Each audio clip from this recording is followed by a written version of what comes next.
Magandang hapon, Sir Joshua. Tawagin niyo na lamang ako sa pangalang Jenna. Ako ay 21 taong gulang. Ako ay nagtatrabaho bilang isang OFW sa Hong Kong. Nagsusumikap ako para sa mga kapatid ko. Matagal nang patay ang mga magulang ko, pero hindi ko ito ginawang hadlang sa pagsusumikap ko para mabuhay ko ang mga kapatid ko.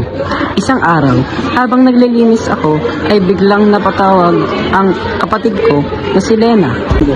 Ate, kumusta ka na? Ani ni Lena kay Jenna. Okay lang kayo, kamusta kayo dyan? Maayos naman kami dito, ate. Ba't ka napatawag? May problema ba? Tanong ni Jenna na may pag-aalalang tono. Wala namang problema, ate. Ano kasi yung sapatos kong pangpasok nasira, ate. Ah, ganun ba? Sige, magpapadala ako. Okay lang ba, ate? Baka kasi magagastos mo na yung ipon mo ng dahil sa amin.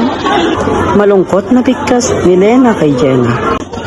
Ano ka ba? Ayos lang yun. Basta kailangan ibibigay ko. Maraming salamat, ate. Walang anuman. Mag-aral ka ng mabuti, ha? Opo, ate. Sisiguraduhin ko na hindi ko sasayangan ang pag-aaral ko. Basta, ate, mag-ingat ko dyan. Oo, kayo din. Mag-ingat kayo. Mahirap ang buhay ko dito sa Hong Kong.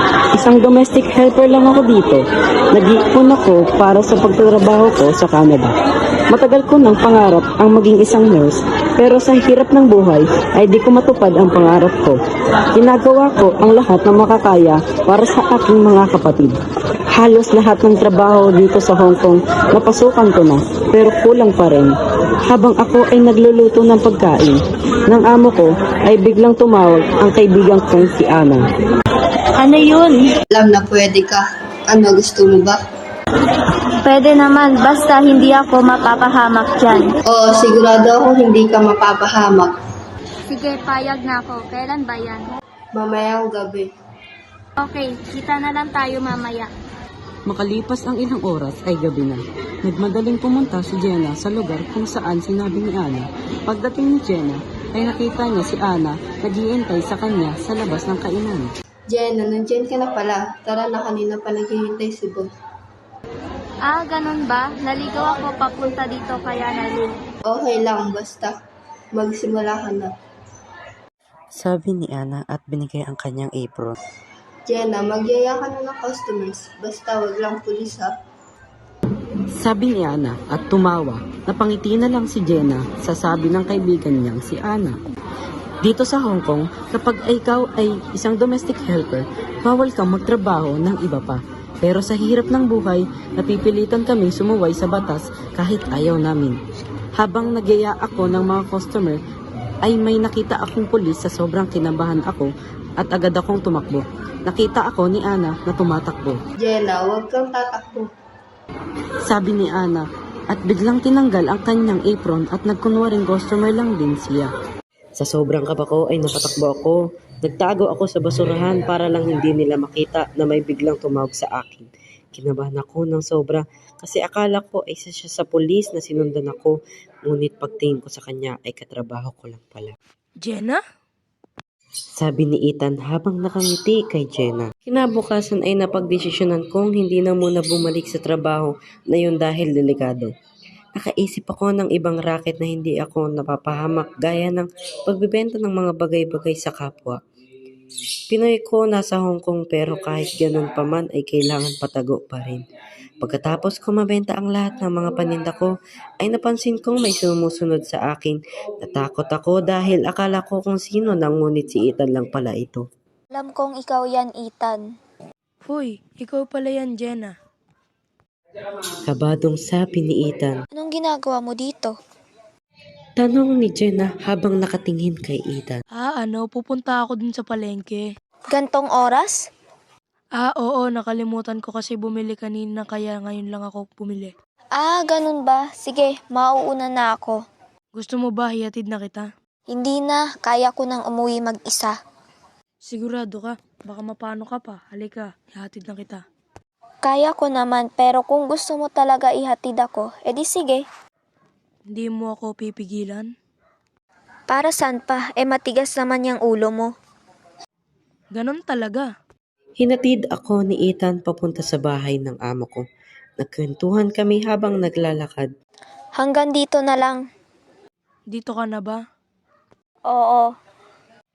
Ganun ba? Kailan ka ba uli pwede lumabas? Sa susunod na linggo pa. Sige, kain tayo sa susunod na linggo. Libre ko. Makalipas ang mga araw ay dumating na ang araw ng linggo. Naghahanda ako para makapagbenta ng mga ibebenta ko nang makita ko si Ethan sa labas ng bahay ng amo ko. Ethan, anong ginagawa mo dito? Di ba sabi ko nung nakaraang kakain tayo sa labas? Akala ko naman nagbibiro ka lang. Ba't naman, sa ganda mong yan di ko kayang biruin ka? Hindi ako pwede, may kailangan pa akong ibenta. Pwede namang tulungan kita tapos kain tayo sa labas. Ano, G? Wala ka bang ibang gagawin? Baka may gagawin ka pa. Wala. Sigurado kung wala akong gagawin ngayon para makasama ka. Ganun ba? O, edi mabuti, ikaw na magbuhat nito. Makalipas ang mga ilang araw ay nahulog ang loob ko kay Ethan. Napakamabuting tao ni Ethan. Ginagawa niya ang lahat para makasama ako at masiguradong maayos ang kalagayan ko. Naghihintay ako ng bus nang makita ko si Ethan nakaupo sa may ilalim ng puno, parang umiiyak. Napag-isipan kong lapitan si Ethan. Ethan, ayos ka lang ba? Oh, Jenna, nandyan ka pala. Agad pinunasan ni Ethan ang mga luha nito. Teka, umiiyak ka ba? Ha? Hindi, napuwing lang ako. Yung totoo. Hindi na napigilan ni Ethan at umiyak na siya sa harap ni Jenna. Nagulat ako nang umiyak si Ethan. Ngayon ko lang siya nakitang ganito. Handa akong makinig sa'yo, sabihin mo sa akin lahat, papakinggan kita. 17 ako nang dinala dito sa Hong Kong ng mga magulang ko. Pangarap ng magulang kong dalhin kaming 3 magkakapatid dito sa Hong Kong para maging residente at magkaroon ng magandang kinabukasan. Kaso nabaliw ako nung 20 anyos ako, nagpadala ako sa ex ko noon. Si Tanya? Oo, sobrang minahal ko noon si Tanya. Kaya lang naman kami naghiwalay kasi sabi niya maliit tong Hong Kong para sa kanya. Gusto niyang pumunta sa US, sabi pa nga niya sa akin noon kung maghiwalay ba kami o sasama ako sa kanya sa US. Edi sumama ka. Oo, sobrang minahal ko noon si Tanya. Hindi ko inaasahan ganun pala kasobrang magmahal si Ethan. Akala ko ay kagaya lang siya ng ibang mga lalaki dyan. Pero mali ako. Lumipas ang araw at doon ko napagdesisyonan na sabihin na mahal ko na siya. Tinawagan ko si Ethan at sinabing magkita kami sa may ilalim ng puno kung saan lagi kaming nagkikita. Ethan, may gusto kong sabihin sa'yo. Mahal na ata kita. Tuwang-tuwa si Ethan sa sinabi ni Jenna sa kanya. Totoo yung sinabi ko, Ethan. Mahal na kita. Agad na patayo si Ethan at napasigaw sa saya. Naging masaya ang pagsasama namin ni Ethan hanggang sa dumating ang araw na nagkaroon kami ng hindi pagkakaintindihan. Ethan, akala ko ba okay tayo na aalis ako para matupad pangarap ko? Hindi pa ba sapat na magtayo na ako ng negosyo para sa atin, para sa'yo? Ethan naman, alam mo matagal ko ng pangarap maging nurse sa Canada. Oo, alam ko, pero ayokong mahiwalay ka sa akin. Paano kung may makita kang iba doon? Paano kung may pumorma doon, Jenna? Hindi ko kakayanin na hindi ka makita sa araw-araw. Ganon din naman ang gusto ko, Ethan, pero ito na yun, sasayangin ko pa ba? Ito na yung araw na pinakahihintay ko. Huwag mo naman akong pigilan na umalis, Ethan. Babalik naman agad ako pagkatapos ko makapagtrabaho dun. Jenna, nagmamakaawa ako. Huwag mo akong iwan. Hindi kita iiwan, Ethan. Pero ngayon kasi gusto kong piliin muna ang sarili ko. Kung yan ang magpapasaya sa'yo at makakatulong sa kapatid mo, edi umalis ka na. Malungkot itong sinabi ni Ethan at umalis. Nasaktan ako dahil pinapapili ako ni Ethan kung pagmamahal ba o ang pangarap ko. Mas gusto ko sanang maabot ang pangarap ko para makapagtapos na ang mga kapatid ko at mabigay lahat ng pangangailangan nila. Pero mahal ko si Ethan at gusto ko siyang makasama. Ano bang pipiliin ko? Pagmamahal ba o ang pangarap ko? 5 linggo na lang ako dito sa Hong Kong pero di pa rin kami nagkakaayos ni Ethan. Gusto ko siyang kausapin pero hindi ko alam kung paano. Isang araw ay nasa palengke ako at namimili ng pagkain ng amo ko. Nakita ko si Ethan at agad ko itong nilapitan. Kaso nung lalapit na ako ay nakita kong kasama niya si Tanya. Naglakad ako papalayo nang tinawag ako ni Ethan. Jenna? Oh, Ethan, anong ginagawa mo dito? Namimili lang ako. Ah, okay. Mauna na ako, Ethan. Madami pa akong gagawin. Alam ko kung ano ang iniisip mo, hindi kami nagkabalikan ni Tanya. Ha? Gusto kitang makausap, Jenna. Pwede ba? Napatingin ako kay Ethan at nakita kong desperado siyang makausap ako. Nakaupo kaming dalawa at nag-usap. Alam kong wala akong magagawa para pigilan ka sa pagpunta mo ng Canada.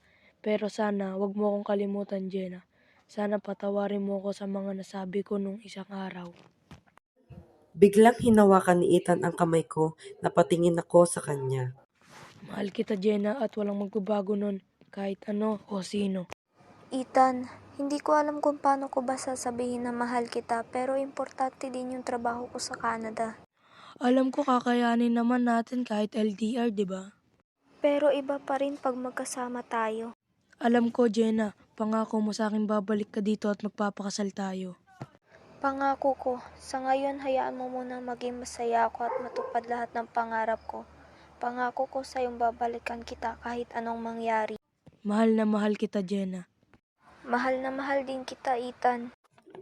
Makalipas ang ilang araw, dumating na ang araw na kailangan ko nang iwan ang buhay ko dito sa Hong Kong para sa mga pangarap ko.